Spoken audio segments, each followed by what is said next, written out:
Okay, back again for the first of two videos that explain a little bit about the way harmony evolved in Europe and all of the rules that came to be attached to harmony over the course of centuries and centuries and centuries.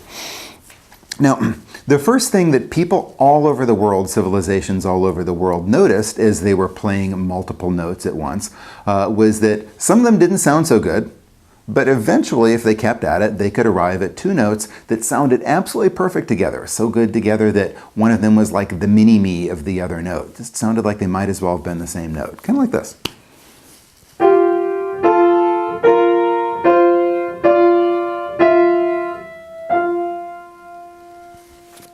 And what they arrived at was the octave.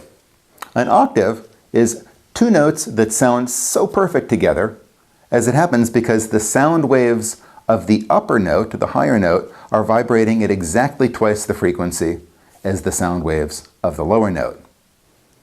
They weren't really aware of the physics of it at the time, of course. They were just aware that it sounded great. And the next question for people all around the world became, well, how do we divide the octave? Okay, we've got these two notes wide, long ways apart that sound good from each other, but what about all those other notes in between? Which ones are we going to use and which ones are we going to discard because we don't like the way they sound? Over the course of many centuries, Europeans agreed to divide the octave into 12 equal intervals. Now, the 7 notes corresponding to the white keys in the piano got letter names, A, B, C, D, E, F, and G. And the 5 notes corresponding to the black keys on the piano keyboard got a little suffix, A flat or G sharp.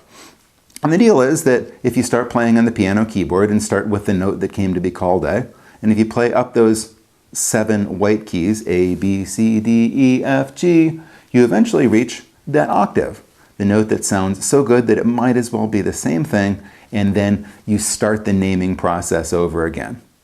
You've got A, B, C, D, E, F, and G. So the piano keyboard that you see here behind me, 88 keys, 8 octaves, 7 octaves, something like that. I don't know, you do the math. And you start at the bottom, A, B, C, D, E, F, G, and then start over with the naming process, A, B, C, D, E, F, G. So there's 7 A's, 7 B's, 7 C's, 7 D's, etc.